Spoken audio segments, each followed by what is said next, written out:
wa tadabburil qiraati fayanbaghi takallufu huduri wa kullama tafallat minhu a'adahu wa kullama tafallat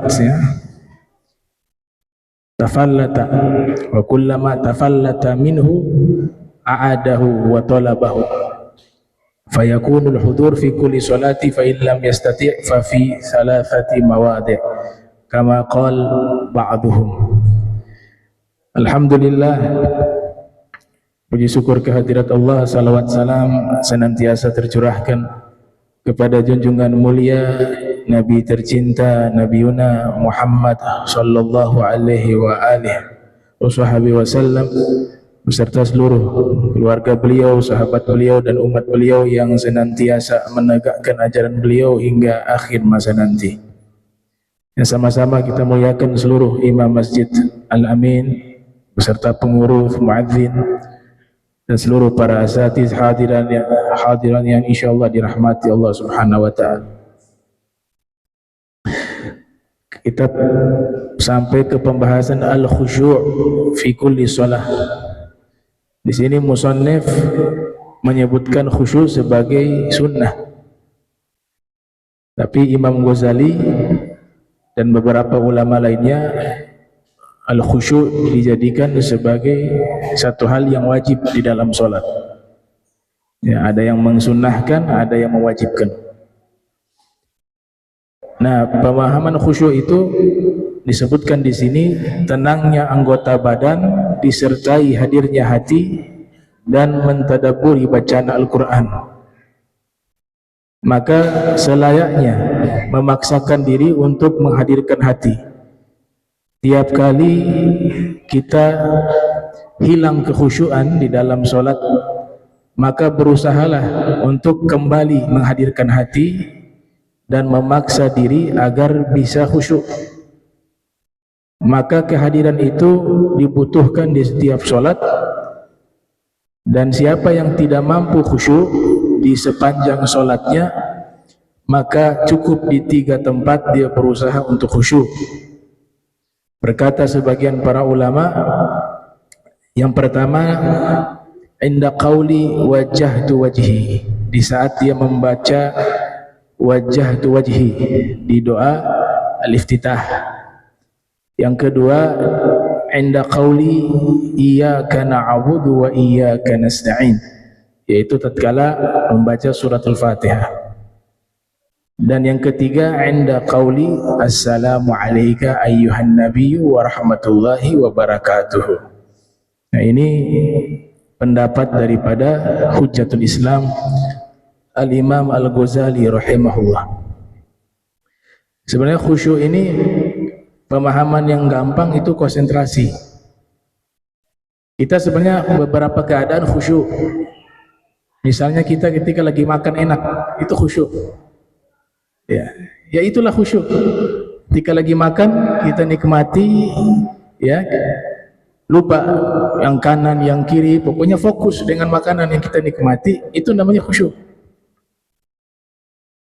Jadi khusyuk itu konsentrasi.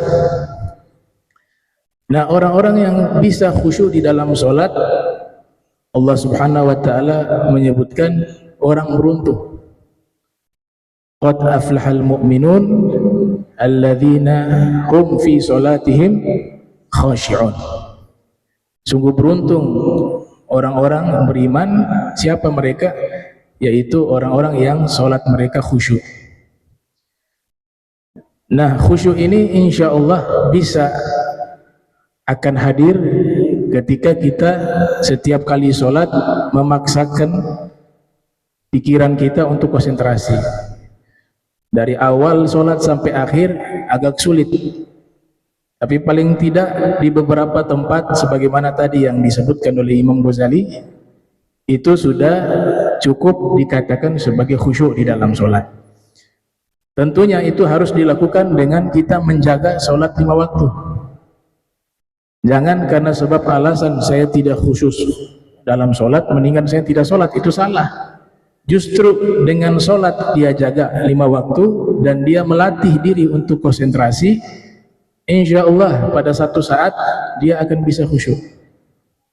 Makanya Allah Ta'ala berfirman, wahum ala salatihim yuhafizun. Mereka senantiasa menjaga solat mereka. Nanti lama kelamaan masuk kepada qad aflahal mu'minun alladzina hum fi salatihim khashi'un. Setelah itu baru bisa dia dapatkan khusyuk. Jadi solat dulu 5 waktu, memaksa diri kita untuk menghadirkan hati di dalam solat. Ada tips yang diajarkan oleh ulama bagaimana cara agar kita khusyuk. Nah, itu ditulis sebuah kitab berjudul Kitabul Khusyuk. Di situ pembahasannya cukup panjang. Nanti kalau ingin mengetahui bagaimana tips dan cara agar bisa khusyuk di dalam sholat, salah satu kitab yang direkomendasikan kitab karangan Al-Hafiz Ibnu Rajab Al-Hambali, ulama kelahiran tahun 736 wafat 795 Hijriah, dengan judul Kitabul Khusyuk. Begitu juga karangan kitab Al-Habib Saleh bin Hasan Al-Bahar berjudul Sholatul Muqarrabin, cara sholatnya para aulia. Di situ juga ada satu bab secara khusus beliau menerangkan cara untuk khusyuk. Ringkasnya, kalau sulit kita khusyuk dengan bacaan, sulit kita khusyuk dengan zikirnya, ringkasnya adalah ketika sholat menghadirkan bahwa Allah Ta'ala, menghadirkan hati bahwa Allah Ta'ala sedang menyaksikan kita sholat, sedang melihat kita sedang sholat, atau seakan-akan kita ketika sholat seakan-akan di hadapan kita ada Allah Subhanahu Wa Ta'ala. Itu cara yang paling akhir untuk menghadirkan khusyuk, yang paling mudah. Itu yang disebut al-ihsan, an ta'budallaha kannaka tarahu fa illam takun tarahu fa innahu yarak. Kau beribadah kepada Allah seakan-akan kau melihatnya. Jika kau tidak mampu menghadirkan hati seperti itu, maka usahakanlah kau hadirkan hati bahwa Allah sedang melihatmu ketika kamu ibadah. Nah, di situ termasuk sholat. Jadi cara yang terakhir maknanya dalam urutan khusyuk tingkatan para aulia. Nah, itu level yang paling akhir untuk orang awam, karena mereka itu kadang-kadang dari bacaan Al-Quran itu setiap kata demi kata mereka sudah menghadirkan hati. Nah, maka cara yang paling gampang adalah cara tadi, al-ihsan tadi. Ada riwayat menyatakan khusyuk itu nanti berkaitan dengan nilai pahala sholat. Kalau kita di dalam sholat khusyuknya hanya 10% misalnya, berarti pahalanya 10%. Khusyuknya 20%, pahalanya 20%. Begitu. Khusyuknya 30%, pahalanya 30%. Pertanyaannya, kalau 0%? Nah, di sini fadilah sholat berjamaah. Kalau dia sholat sendiri, pahalanya gak dapat. Makanya sholat sendiri, kalau 0% tidak ada khusyuk, gak dapat pahala sama sekali. Tapi ketika sholat berjamaah, dia sudah berusaha, yang penting sudah berusaha khusyuk, ternyata gagal juga 0%. Itu disebutkan di dalam kitab Tazkirun Nas, malaikat lapor kepada Allah, ya Allah, ini satu masjid, imamnya, makmumnya semuanya gak ada khusyuk, semuanya tidak ada yang khusyuk, satu masjid, tapi bukan Masjid Al-Amin insyaallah. Kata Allah Ta'ala, saya terima sholat mereka karena mereka sudah susah payah datang ke masjid, mereka berkumpul untukku, maka saya terima mereka sebab perkumpulan mereka untukku. Itu fadilah sholat berjamaah. Nah, makanya berjamaah itu Nabi katakan ya 20 kali lipat pahalanya dibanding sholat sendiri, karena salah satu hikmahnya adalah di mana satu orang khusyuk semua dapat. Yang pertama kali yang dilihat imam, kalau imam tidak khusyuk dilihat saf pertama. Ada satu orang yang khusyuk dalam sholat berjamaah, kata Allah Ta'ala, saya terima sholat mereka seluruhnya sebab satu orang itu khusyuk. Itu. Kalau tidak khusyuk semua, diterima juga insya Allah, sebab sudah berkumpul karena Allah. Kita datang ke masjid dengan susah payah, hujan besar, tahu-tahu kita sholat, udah paksa khusyuk, gak khusyuk. Rahmat Allah, Allah terima karena kita sudah berusaha datang ke masjid dan sudah berjamaah untuk sholat, untuk menyembah Allah. Allah terima karena perkumpulan itu. Nah, kemudian di sini dikatakan yang penting juga di sini untuk bisa menghadirkan khusyuk, mentadaburi bacaan Al-Quran. Ketika kita sholat, kita membaca suratul Fatihah khususnya, berusaha untuk menghadirkan atau mentadaburi, ya. Ada istilah tadabbur Quran. Tadabbur Al-Quran itu berusaha memahami setiap daripada bacaan ayat yang kita baca. Itu namanya tadabbur. Ada di dalam Al-Quran Allah Subhanahu wa taala berfirman, wa qala ar-rasulu ya rabbi inna qaumi ittakhadhu hadzal qur'ana mahjura. Rasulullah berkata, wahai penciptaku Allah, sesungguhnya kaumku memboikot Al-Quran. Sebagian ulama tafsir menafsirkan makna memboikot Al-Quran yaitu membaca Al-Quran tapi tidak berusaha mentadaburinya. Itu namanya mahjurah. Kemudian cara agar kita bisa khusyuk, selain membaca Al-Quran dengan tadabbur, yaitu membaca Al-Quran dengan tartil. Tartil itu dibaca secara perlahan-lahan. Tartil warattilil Qur'ana tartila, bacalah Al-Quran dengan tartil.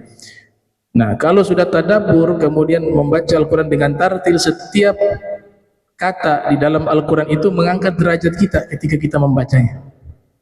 Sebagaimana hadis yang diriwayatkan oleh Imam Abu Dawud yang lahir tahun 202 Hijriah, wafat 275 Hijriah, juga diriwayatkan oleh Al-Imam An-Nasai yang lahir tahun 215, wafat 303 Hijriah, juga diriwayatkan oleh Al-Imam Tirmidzi di dalam sunannya yang lahir 209, wafat 279 Hijriah, juga diriwayatkan oleh Al-Imam Ahmad bin Hanbal yang lahir 164, wafat 241 Hijriah.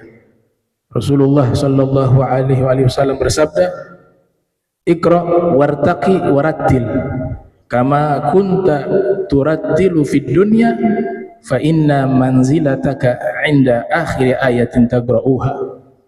Yang artinya, bacalah Al-Quran dan naiklah derajat, dan bacalah dengan tartil. Sebagaimana kamu membaca Al-Quran dengan tartil di dunia, sesungguhnya derajatmu di akhirat nanti tergantung akhir ayat Al-Quran yang kamu baca. Akhir ayat Al-Quran yang kamu baca. Kemudian juga dianjurkan bagi kita kaum muslimin untuk berusaha menghafal Al-Quran. Menghafal Al-Quran. Kalau tidak bisa 30 juz, paling enggak juz ammah, juz 30. Ya. Jangan sampai di pikiran kita, di akal kita, di hati kita kosong dari firman Allah. Nabi umpamakan orang yang di hatinya, di pikirannya tidak ada hafalan Al-Quran sama sekali, seperti rumah yang runtuh. Ya. Innalladzi laisa fi jawfihi syai'un minal Qur'ani kal baiti al-khari'i. Sesungguhnya yang orang tersebut di dalam dirinya tidak ada sedikit pun daripada hafalan Al-Quran, bagaikan rumah yang roboh, kata Nabi SAW. Jadi paling enggak ada hafalan Al-Quran yang dihafal, mampu 30 juz, khususnya para santri nggak bisa 20 juz, nggak bisa 15 juz, tidak bisa lagi juz ammah, tidak bisa lagi ya surat-surat yang ada itu. Surat ada yang paling pendek Al-Kautsar, Al-Ikhlas, Al-Fatihah, ya. Tapi kalau para masyayikh mengatakan minimal juz ammah. Juz ammah. Para penuntut ilmu diperintahkan hafal sebanyak-banyaknya. Aib bagi penuntut ilmu agama hafalannya sedikit Al-Quran. Ya. apalagi para ulamanya, para gurunya harus lebih banyak dari santrinya hafalan Al-Qur'annya, ya. 10 juz, 15 juz atau 20 juz. Nah, itu dianjurkan demikian. Nah, orang yang menghafal Al-Qur'an, ada satu riwayat dari Syekh Abdullah Bahsaudan, ya, dalam kitab Matali'ul Anwar. Di situ beliau mengatakan, Nabi bersabda sallallahu alaihi wasallam, man istazhara al-Qur'ana faqad, ya, istadraja an-nubuwata baina zanbai illa ghaira annahu la yuha ilaih, ghaira annahu la yuha ilaih, yang artinya siapa yang menghafal Al-Qur'an maka sungguh dia seakan-akan berada di level kenabian, hanya saja dia tidak diberikan wahyu. Posisinya seakan-akan diberikan stempel an-nubuwah, kenabian. Itu. Nah, namun Habib Zain bin Ibrahim bin Smith juga mengusulkan jangan hanya hafal Al-Qur'an bagi para santri, para ustadz, para dai, para ulama, tapi juga harus paham tentang ilmu fikih.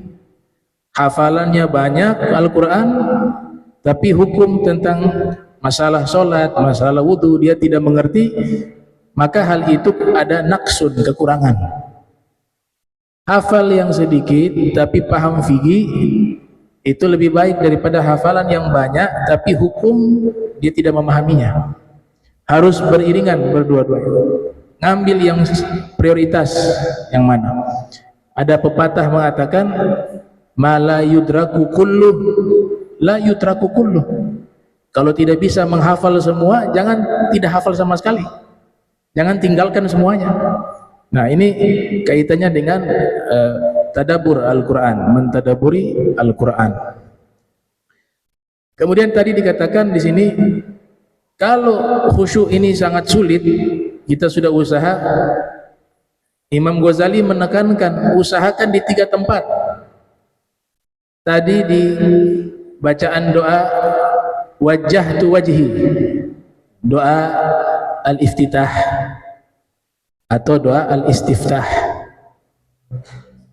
Yang kedua, di surat Fatihah usahakan hadir khusyuk ketika membaca iyyaka na'budu wa iyyaka nasta'in.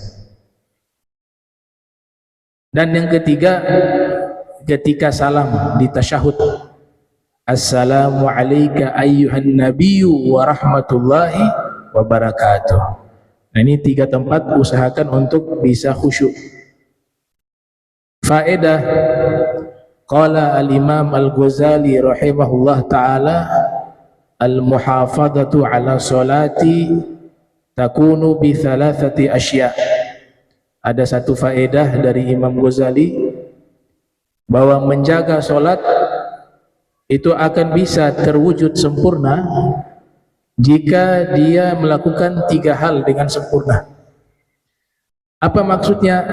Ternyata khusyuk ini punya korelasi dengan syarat-syarat sebelum melaksanakan sholat. Orang yang wudunya berantakan, wudunya berantakan, ketika sholat gak akan bisa khusyuk. Makanya Imam Ghazali mengatakan ada 3 hal ini, jika dia sempurna kita lakukan, maka sholat itu akan sempurna juga, akan hadir itu kekhusyuan. Yang pertama, kata Hujjatul Islam Al-Imam Al-Ghazali yang lahir 450 Hijriah, wafat 505 Hijriah, isbaqul wudu. Yang pertama, menyempurnakan wudu. Makna menyempurnakan wudu, kita wudu yang furudnya itu kita laksanakan semuanya, yang wajib-wajib wudu ada 6 itu, ya, itu nanti di pembahasan lainnya akan dibahas. Furudul wudu sittatun, wajib-wajib wudu ada 6, disempurnakan itu. Mukanya diusap dengan sempurna, kedua tangannya, kakinya, kepalanya, ya. Nah, tertib ya, dengan urutan ya, dengan urutannya. Kata Imam Ghazali, itu punya pengaruh bagi sholat. Isbagul wudu. Nah, isbagul wudu ini disebutkan di dalam hadis Rasulullah sallallahu alaihi wasallam bersabda, ala adullukum ala ma yamhullahu bihil khataya wa yarfa'u bihid darajat. Nabi katakan di hadapan para sahabatnya, mau aku tunjukkan pada kalian sesuatu yang jika kalian amalkan Allah menghapus seluruh dosa kalian dan Allah angkat derajat kalian.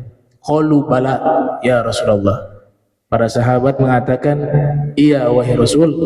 Kemudian Nabi SAW bersabda, isbagul wudu alal makarih, sempurnakanlah wudu di saat waktu yang tidak disukai.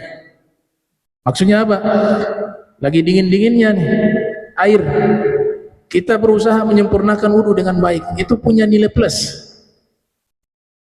Orang bangun tahajud tengah malam, itu luar biasa airnya, tapi karena dilakukan karena Allah, tentu wudu yang semacam ini menghapus seluruh dosa dan mengangkat derajat kita.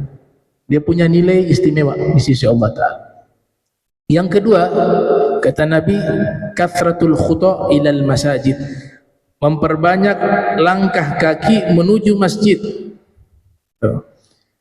Langkah kaki dihitung likulli khatwatin tuktabu hasanah.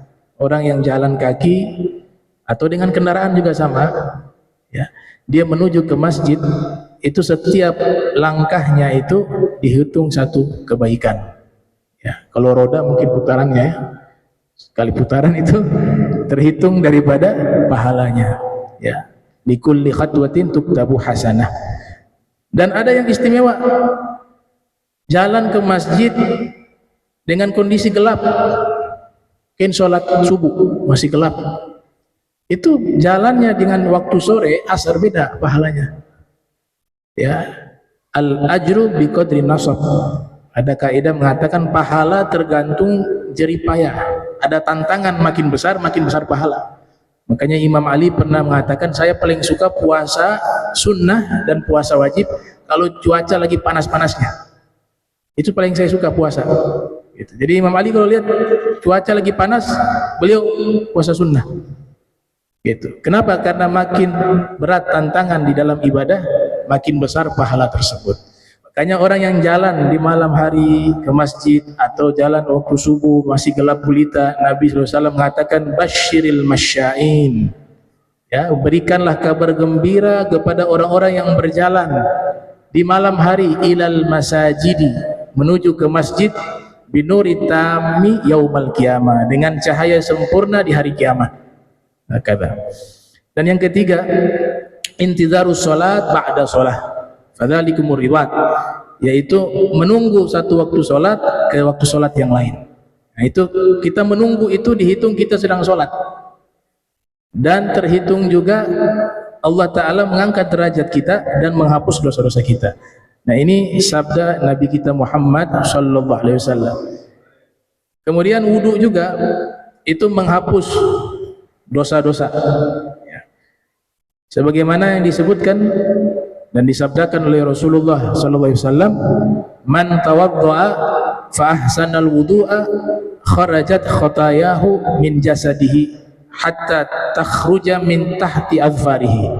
Siapa yang dia berwudu lalu memperbagus wudunya, maka akan keluar dosa-dosanya dari tubuhnya, hingga dosa-dosa yang ada di bawah sela-sela kuku itu pun ikut terangkat, ikut keluar mengikuti air wudu. Makanya air wudu itu dia membawa dosa, maka airnya itu menjadi najis. Dalam mazhab Hanafi, bekas air wudu itu najis. Kenapa najis? Karena membawa dosa. Dosa itu najis, namanya najis maknawi. Dalam mazhab Syafi'i musta'mal, ya, air yang suci tapi tidak bisa digunakan bersuci kembali. Nah, hukumnya makruh. Masih basah nih dengan wudu, anggota tubuh kita yang kita gunakan ini air untuk berwudu, di anggota tubuh berwudu, hukumnya makruh kita menggosok dengan kain, menghilangkan airnya, biar dia hilang sendiri. Kenapa? Makin banyak air itu dia mengalir di tubuh kita, makin banyak dosa yang terangkat dan terbawa oleh air wudu tersebut. Nah, sehingga Imam Auza'i menyatakan innama yuzan yaumal qiyamah, sesungguhnya setiap tetesan daripada air wudu itu nanti ditimbang di timbangan amal di hari kiamat. maka hukumnya makruh kita menghilangkan air wudu di tubuh kita biar dia kering sendiri. Kemudian jangan salaman ketika dalam keadaan berwudu, ya, itu mewarisi baros, penyakit kusta menurut tajribah para aulia sholihin, ya. Jadi lagi wudu nggak perlu salaman, ya. Yang kasihan yang keringnya, bukan yang basahnya. Yang kering itu yang salaman yurithul baros, dia bisa mewarisi penyakit kusta. Baik. Nah, ini kaitannya dengan wudu. Ini semua hadis diriwayatkan oleh Imam Muslim di dalam sahihnya tentang wudu tadi. Ada tadi hadis Nabi, kenapa Nabi mengatakan orang yang menghafal Al-Quran dia seakan-akan diberikan pangkat sebagai seorang Nabi. Sebab semua para Nabi tanpa terkecuali menghafal kitab suci. Semua para Nabi. Nabi Musa hafal kitab Taurat karena kitabnya. Nabi Isa menghafal kitab Injil. Nabi Daud menghafal kitab Zabur. Nabi Ibrahim menghafal Suhuf dan kitab-kitab suci lainnya yang Allah turunkan. Kil ada 114 kitab suci yang Allah turunkan sesuai jumlah surat dalam Al-Quran, 114 surat. Nah, Nabi kita Muhammad sallallahu alaihi wasallam menghafal seluruhnya, wa Tauratnya, wa Injilnya, wa Zaburnya, dan semua kitab suci itu dihafal oleh Nabi. Hafalnya bukan hafal yang namanya kasbiyah, ya. Ada ilmu namanya kasbiyah, lewat belajar. Ini kitab suci terus hafal, itu namanya kasbiyah. Kalau levelnya Nabi Muhammad SAW dan seluruh para Nabi, itu namanya wahbiyah. Mereka agak menghafal, tapi Allah langsung tanamkan di dalam sanubari mereka. Semuanya sudah ada di situ. Dan tidak ada yang lupa, walaupun satu ayat. Jadi Nabi SAW menghafal seluruhnya. Saya pernah baca satu managib ulama namanya Syekh Thohir Jassos. Ini diceritakan oleh Imam Az-Zahabi dalam kitab Siyar wa A'lamin Nubala, yang lahir 673 Hijriah, wafat 748 Hijriah. Jangankan Nabi, ulama selevel Syekh Thohir Al-Jassos, Imam Zahabi ceritakan, beliau menghafal Taurat, Injil, Zabur, Al-Quran. Hafal. Dan yang hebatnya lagi, beliau mampu menafsirkan seluruhnya. Mampu menafsirkan Al-Quran seluruhnya, mampu menafsirkan Taurat, Injil, Zabur. Ini baru ulamanya, ini baru umatnya Nabi Muhammad SAW, ya, Syekh Thohir Al-Jassas. Cuma di akhir-akhir umurnya beliau sudah mulai namanya fana, ya. Fana itu udah gak sadar diri, kebanyakan amalan, ya, wiridnya kebanyakan, ya, kemudian pokoknya ada amalan-amalan terlalu gimana ya, overdosis wirid, overdosis amal, sampai akhirnya puasanya 40 hari tidak buka puasa, puasanya 40 hari, habis itu meninggal dunia. Nah, puasa yang semacam ini kata para ulama haram, nggak boleh, tapi beliau itu nggak sadar, namanya juga fana, nggak sadar. Jadi puasanya 40 hari, ikut Nabi Musa puasanya 40 hari, selesai puasa meninggal. Karena 40 hari puasa, tidak makan, tidak minum. Nah, itu namanya Syekh Thohir Al-Jassas. Syekh Thohir Al-Jassas. Nah, oleh sebab itu ketika ada orang yang menghafal Al-Quran, Nabi katakan seakan-akan dia adalah seorang Nabi. Karena semua para Nabi menghafal kitab sucinya. Kemudian yang kedua, tadi yang pertama, ya, kata Imam Ghazali, menjaga sholat itu bisa terjadi dengan cara kita menyempurnakan 3 hal, termasuk tadi khusyuk dan mampu menjaga sholat 5 waktu. Yang pertama tadi isbagul wudu, menyempurnakan wudu. Yang kedua al-iktharu minal ad'iyah fi sholati kulliha, memperbanyak membaca doa di seluruh sholatnya. Dan yang ketiga takalluf al-hudur, memaksakan diri untuk khusyuk, untuk menghadirkan hati di dalam sholat. Yang berikutnya sunnah yang ke-31, sunnah-sunnah at-tazayyun wa tajammul fiha wa dzalika bi umur lubsul imamah.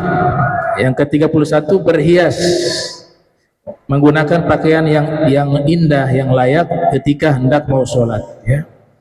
Itu di dalam Al-Quran ada ayatnya itu, ya, khuzu zinatakum inda kulli sholah. Gunakanlah perhiasan terbaik kalian setiap kali kalian hendak mau sholat. Pakai baju yang bagus, minyak wangi, dan seterusnya.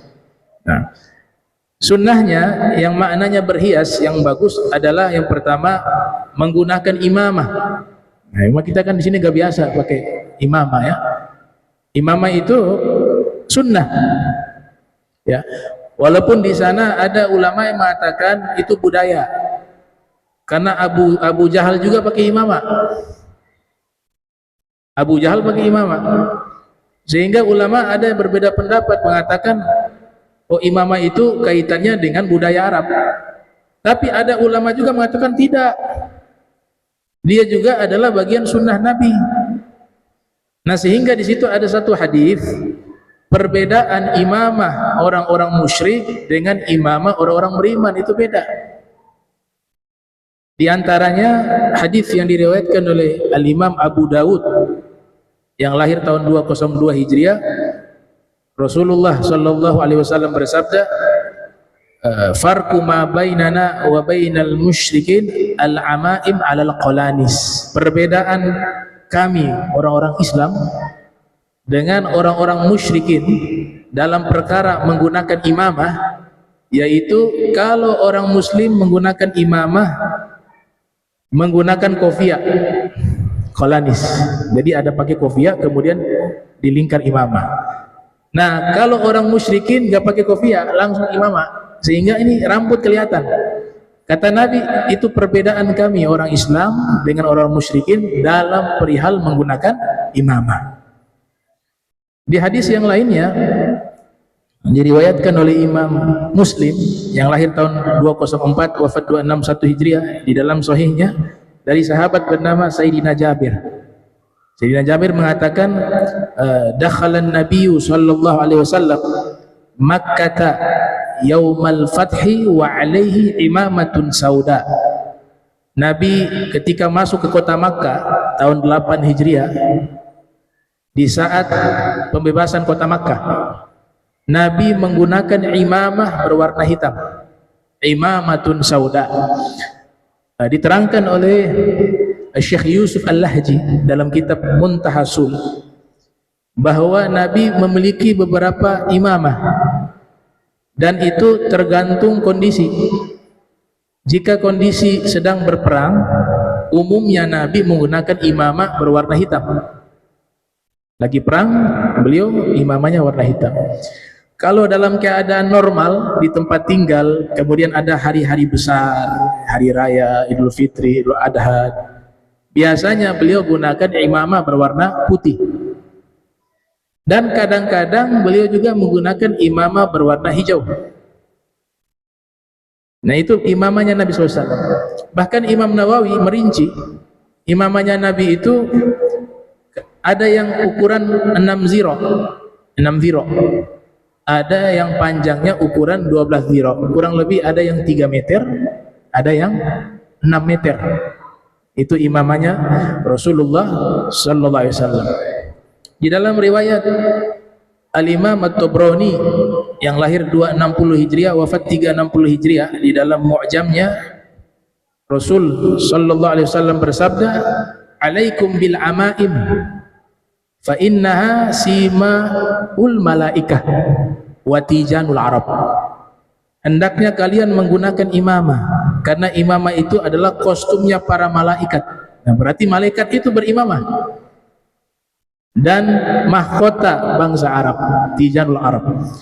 Di dalam kitab Al-Hawi lil Fatawa yang ditulis oleh Al-Imam Suyuti yang lahir tahun 849 Hijriah wafat 911 Hijriah, menyebutkan ketika perang Hunain itu malaikat turun dari langit ke bumi. Nabi menyaksikan itu malaikat. Nabi mengatakan ada satu orang sahabat menggunakan imamah berwarna kuning. Kata Nabi kepada sahabat tersebut yang menggunakan imamah berwarna kuning, bahwa imamah kamu ini sama seperti imamah yang digunakan oleh malaikat. Malaikat turun dari langit ke bumi menggunakan imamah berwarna kuning di peristiwa Ghazwatul Hunain. Kemudian di dalam riwayat Al-Imam Ad-Dailami dalam Musnad Firdaus, Rasulullah sallallahu alaihi wasallam bersabda, rak'atani bi'imamatin khairun min sab'ina rak'atan bila imamah. 2 rakaat solat menggunakan imamah lebih baik daripada 70 rakaat solat tanpa menggunakan imamah. Ini hadis dhaif ya, tapi digunakan sebagai fadilah amal. Nah, menggunakan imamah. Al-Habib Sa'ad Al-Idrus mengatakan kalau di satu tempat gak biasa pakai imamah, dia masih bisa mendapatkan pahala tersebut. Dengan cara apa? Ketika pakai kofiah, niat juga pakai imamah. Ini kofiah ini dianggap sebagai imamah, maka dia mendapatkan pahala tadi 2 rakaat seperti 70 rakaat dengan menggunakan imamah. Sayyid Muhammad bin Ja'far Al-Kattani bahkan menulis kitab Ad-Da'amah li ma'rifati ahkami sunnatil imamah.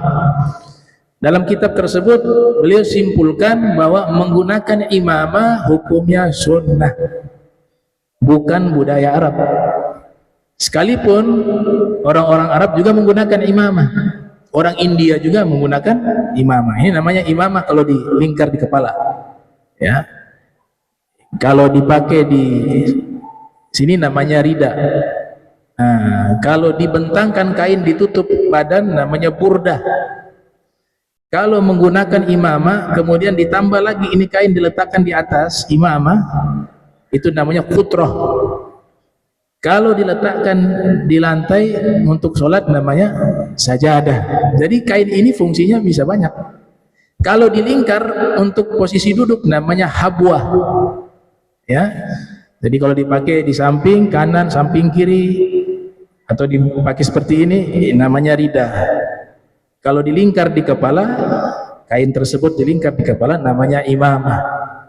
Kalau sudah pakai imamah diletakkan kainnya di atas, biasanya khutbah Jumat sunnah pakai itu, ya. Khutbah hari raya juga sunnah, itu namanya kutroh. Imamah kemudian diletakkan kain di atasnya. Kalau dibuka lebar kainnya kemudian ditutup badan kita dari belakang dengan kain tersebut dinamakan burdah. Kalau dilingkar di pinggang untuk posisi duduk itu namanya habwah. Kalau diletakkan di atas lantai digunakan untuk sholat, untuk sujud, namanya sajadah. Baik. Jadi lubsu imamah sunnah. Nah, cuma ada keterangan di sini. Ini sekarang imamah jadi syiarnya ulama. Syiarnya ulama. Kalau di Hadramaut itu kalau orang pakai imamah minimal sudah menghafal kitab Bidayatul Hidayah dan mengamalkan kitab Bidayatul Hidayah, baru dipakai itu. Itu juga baru berapa? 3 baris ya. Itu kan ada sanad, ya. Nabi SAW itu memakaikan imamah kepada Sayyidina Ali, dikasih ijazah, dipakaikan. Kemudian Imam Ali memakaikan kepada Al-Imam Hasan Al-Husain. Imam Ali juga memakaikan imamah kepada muridnya Al-Imam Hasan Al-Basri. Hasan Al-Basri memakaikan kepada muridnya, terus hingga ada sanad, namanya sanad imamah. Itu tidak sembarangan, ada sanadnya, ada guru-gurunya, ada klasifikasinya. Kalau belum hafal Bidayatul Hidayah, tradisi atau kebiasaan di Hadramaut nggak boleh pakai imamah. Belum dapat izin dari guru, tidak boleh pakai imamah, gitu. Namun ada ulama memperluas, kan ini sunnah. Ada orang pengen mengamalkan sunnah, nggak ada masalah. Pakai, yang penting tempatkan imamah di tempat yang terhormat. Ya, jangan pakai imamah terus nongkrong pinggir jalan cerita ketawa-ketawa. Jangan pakai imamah terus datangi tempat-tempat yang nggak baik, ke bioskop misalnya. Malah pakai imamah nonton bioskop. Ya. Kenapa? Karena ini syiar.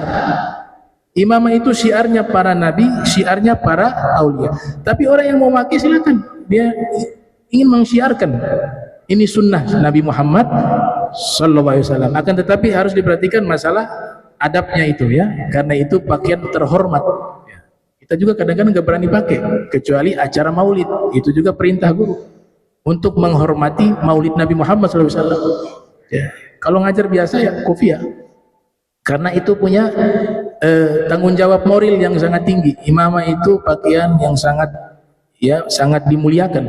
Ya. Semua para nabi, kata Ibn Arabi dalam kitab Futuhatul Makkiyah, semua para nabi menggunakan imamah. Semua para nabi. Walaupun di sana ada pendapat Nabi Adam nggak pakai imamah, karena imamah itu baru muncul di masa Zulkarnain. Zulkarnain orang pertama yang menggunakan imamah, karena firriwayah beliau waktu lahir di bagian atas kepala ada tanduk, ya semacam tanduk itu. Nah beliau tutupi tanduk itu dengan imamah sehingga tersebar menjadi satu model pakaian imamah. Kemudian terus diamalkan. Jadi dua hal yang biasa digunakan para nabi kata para ulama, imamah kata Ibn Arabi, dan juga tongkat. Tongkat dan imamah itu dua pasangan yang selalu digunakan oleh para anbiya. Kemudian yang berikut, lubsur rida, menggunakan rida, ya berhias menggunakan rida. Ini rida ini sunnah juga, rida. Kalau di dalam mazhab Syafi'i, sholat dipakai tetap di bahu, ya, dipakai. Kalau mazhab Hanafi, mulai sholat sudah diletakkan di tempat sajadah, ya itu rida. Jadi hukumnya sunnah menggunakan rida. Banyak riwayat ya, di mana riwayat Nabi SAW itu ada bab khusus, bab libas, bab tentang pakaian, itu menerangkan ridanya Nabi Muhammad SAW.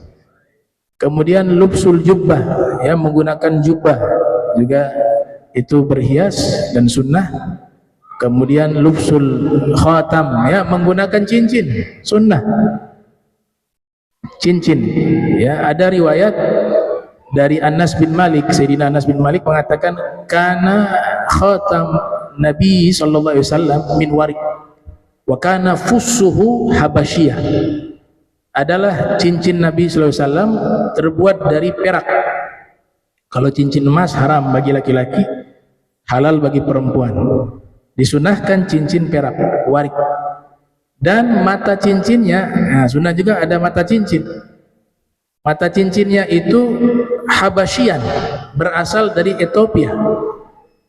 Dalam kitab Muntahasul fi Syarhi Wasail Usul ila Syamailir Rasul, karangan Syekh Yusuf Al-Lahji, dan juga kitab dari Al-Qadi Syekh Yusuf Nabhani, itu menyatakan cincin Nabi ada beberapa cincin. Di antaranya ada yang mata cincinnya warna hitam, kemudian ada yang tulisan, ada tulisan nama Allah dan nama Nabi Muhammad SAW. Makanya Nabi ketika hendak masuk ke hammam dilepas, ketika hendak masuk ke toilet dilepas cincinnya dalam riwayat, karena itu ada tulisan Allah dan Muhammad, gak boleh dibawa ke dalam kamar mandi. Ada cincin yang memang difungsikan untuk stempel surat, karena di masa itu kalau ada surat distempel, stempelnya Nabi biasa menggunakan cincinnya distempel. Nah itu hukumnya sunnah, digunakan di jari, ya kelingking sama jari manis, ya urusan tangan kanan kiri gak ada masalah, ya yang disunahkan kelingking sama jari manis. Nah kalau yang tiga ini dilarang, jari tengah, jari telunjuk, jempol. Nah, makin lebih dari satu juga boleh. Bisa dipakai di sini kelingking, jari manis juga boleh. Tangan kanan, tangan kiri juga gak ada masalah. Tapi yang afdal memang sisi kanan. Dan ini luar biasa dibahas secara khusus masalah hukum cincin oleh Al-Hafiz Ibnu Rajab Hambali dalam kitab Ahkamul Khawatim, ya hukum tentang cincin. Situ dibahas secara terperinci tentang masalah menggunakan cincin. Nah, biasanya Nabi kalau sholat cincinnya diputar ke bawah. Gini, ya kan? Kalau begini kan nanti lihat-lihat ini. Yang di samping juga kalau kita lihat-lihat, oh bacan, cincin bacan, doku, iya. Kalau begini kan ya orang ngelihat. Jadi segala sesuatu yang mengganggu konsentrasi dalam sholat makruh, termasuk cincin. Apalagi banyak dipakai, di sini dua, di sini dua, ya kan? Baru besar-besar dia punya mata cincin. Nah, kemudian yang berikut di sini menggunakan tailasan fihak man yalikubi, ya kopiah panjang tailasan namanya, bagi orang yang layak menggunakannya. Dan yang keenam, tatayyub, menggunakan minyak wangi. Nah, ini masuk berhias sunnah. Minyak wangi itu satu sunnah, walaupun mahal tidak mubazir. Ada mampu beli minyak wangi yang mahal, ada ambar ya, muntahan ikan paus tuh, itu jadi minyak wangi yang sangat wangi, mahal. Itu ada minyak wangi misik ya, itu ya, kalau misik yang asli itu dari gumpalan darahnya kijang. Ada kisah ajib dinukil oleh Al-Hafiz Ibnu Katsir yang lahir tahun 700 Hijriah dalam kitab Qasasul Anbiya, menyebutkan tidak semua kijang bisa memproduksi misik, dia hanya ada jenis tertentu.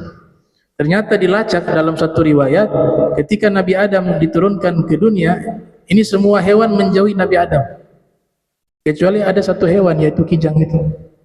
Dia menemani, menghibur Nabi Adam. Karena dia menghibur hati seorang Nabi, Allah muliakan kijang tersebut 2 ekor, jantan betina itu.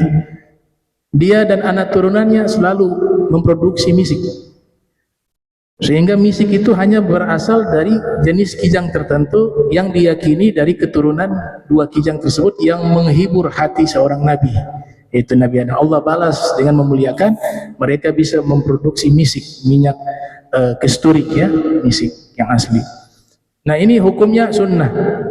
Bahkan ada seorang syekh namanya Syekh Bilal Su'ud Jabir menulis kitab namanya Kitab At-Tib ya, fi Fiqh Islam ya, Ahkamut Tib fil Fiqh Islam, kitab yang membahas hukum minyak wangi di dalam fikih Islam. Dan itu bagian dari sunnahnya para rasul dan para nabi ya. Arba'un min sunanil mursalin, ada 4 sunnah dari para rasul.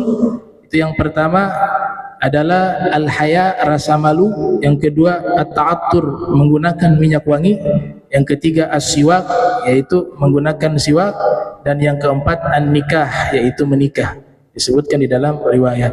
Nah, cuma para nabi gak pakai minyak wangi, keringat mereka sudah wangi itu. Apalagi keringat Nabi kita Muhammad sallallahu alaihi wasallam. Itu ada satu keluarga, terakhir saya tutup cerita aman. Ada satu keluarga dikenal di kota Madinah sebagai keluarga yang wangi, keluarga minyak wangi. Kenapa? Karena dari rumah mereka itu mengeluarkan aroma wangi sampai tercium sekota Madinah. Dan itu waktu yang cukup lama, berbulan-bulan bau wangi itu. Itu ceritanya, ini orang punya anak mau menikah, anak perempuan. Wafir riwayat anak laki-laki ya. Kemudian datang menemui Nabi Muhammad SAW, mengatakan, wahai Rasulullah, anak saya mau menikah. Kira-kira mau minta hadiah apa? Kata Nabi, saya mau kasih hadiah apa? Kata orang tersebut, terserah antum wahai Rasul. Nabi cari ide, hadiah apa yang saya kasih? Nabi kena ide. Kamu ambil botol. Ada botol minyak wangi, ada wahai Rasul. Ambil. Kemudian diambil itu botol, di rumahnya dikasih ke Nabi Muhammad SAW. Kata Nabi, kamu tunggu sebentar, saya ke dalam dulu. Nabi masuk ke kamar. Waktu itu cuaca lagi panas-panasnya. Dikunci itu kamar. Kemudian Nabi ternyata membiarkan tubuhnya ini berkeringat, kan panas. Kemudian ditampung keringat Nabi di botol itu sampai penuh itu botol minyak wangi dengan keringat Nabi. Terus Nabi keluar dari kamarnya, dikasih, ini hadiah buat kamu punya anak yang mau menikah. Suruh anakmu mandi menggunakan ini. Ini apa ya Rasul? Kata Nabi, ini minyak wangi. Kata Rasulullah SAW. Gunakan ini ketika mandi, setelah mandi juga, nanti pakai baju, gunakan juga ya. Tapi jangan dihabiskan, ini pakai sedikit saja, kata Rasulullah SAW. Itu botol dia cium, wanginya luar biasa. Ini minyak wangi, kata Nabi. Ya, Nabi itu keringat saya sallallahu alaihi wasallam. Nah, makanya para ulama mengatakan bahwa keringat Nabi atyab minal misik, lebih wangi dari minyak kasturi. Yang tadi kalah semua, ambar kalah, misik kalah dengan keringat Nabi Muhammad SAW. Hanya diberikan kepada anaknya yang mau menikah tadi. Waktu mandi dituangkan setetes di air, air berubah menjadi wangi. Dia mandi dengan air tersebut. Selesai mandi pakai baju, digosok lagi. Sampai satu kota Madinah mencium wangi itu. Sampai mereka bertanya, ini minyak wangi dari mana? Dia bilang rahasia. Ini rahasia ma baini wa baina Rasulillah. Ini urusan saya dengan Nabi Muhammad SAW. Dan wanginya itu berbulan-bulan dalam riwayat. Hebatnya apa? Itu rumah wangi dan seluruh kota Madinah wangi. Akhirnya mereka memberikan julukan ke keluarga tersebut, keluarga minyak wangi. Itu barakah keringat Nabi sallallahu alaihi wasallam. Allahumma jam'ana hadza jam'an marhuma wa tafarraqna min tafarruqan ma'suma wa la tajil minna wa la minna sikal mahruma. Subhanaka bihamdika astaghfiruka wa atubu ilaik. Wa sallallahu alaihi wasallam Muhammadin wa ala alihi wa sahbihi wa barik wasallam. Wa lafu minkum wassalamu alaikum warahmatullahi wabarakatuh. Allahu akbar, Allahu akbar, Allahu akbar, Allah.